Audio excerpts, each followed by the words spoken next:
Ayan, bawang sibuyas tayo at bell pepper at carrots at patatas. Ayan guys. At ang giniling natin, medyo mataba-taba guys. Ayan. So, gitisa lang natin yan. Kung may tomato sauce kayo, pwede naman may tomato sauce. Kung wala kayong tomato sauce, pwede naman wala. Okay na yon. Parang ginisan nyo lang siya sa bawang sibuyas at bell pepper. Ayan. Tapos kung may kamatis kayo, pwede naman yung lagyan ng kamatis, diba? Para mag-isa siya. Sige guys. Mag-i-start na tayo magluto. Ayan na. Ayan guys. May kamatis tayo na pang-isa. Ayan. So ready na tayo mag-isa. Siyempre, ano na natin siya ng bawang. Bawang na yan, mga batang.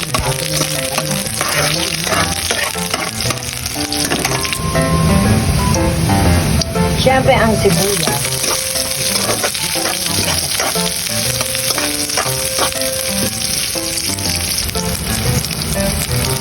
Siyempre, ang kamatis.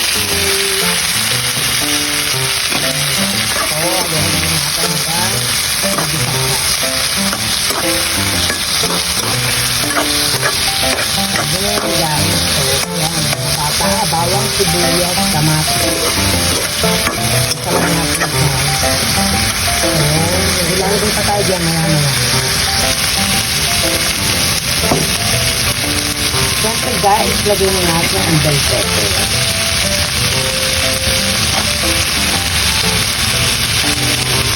So, ulit. Nakalista ko ng haba.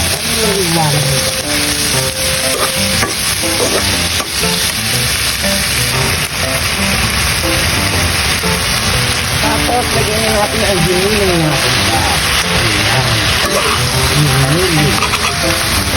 Bala ka kung hindi nilagay nyo beef or baboy or bakala kayo. Pwede rin yung isda na pang-giniling.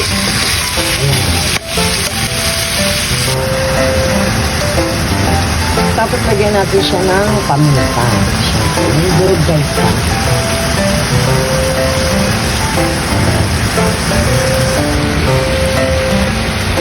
Tapos syempre ang patis, nakakaalat at nakakasarap. Ayan. Syempre lagyan na natin magic sarap na nakakasarap guys. Ayan. Ayan na siya guys, nag-isa na natin. So lagyan na natin itong patatas at ang carrots. Ayan. Tapos mamaya, dubs na yan guys. Ayan. Yummy, yummy. Maraming gulay, mas masarap. Ayan mga bata, panibago na naman kayo natutunan. Sana matandaan nyo at nailuto nyo sa bahay para matuwa si mami. Pero magpapatulong kayo sa mas nakakatanda sa inyo guys. Mga bata. Maraming patatas at carrots. Mas masarap. Nahaluin natin yan guys para mas yummy. Ang lasa niya, umalat na siya. So, ayun. Ayun natin. Ayan.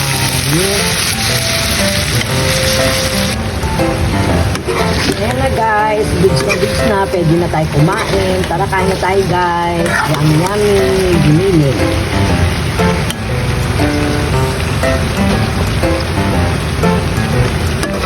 Thank you for watching.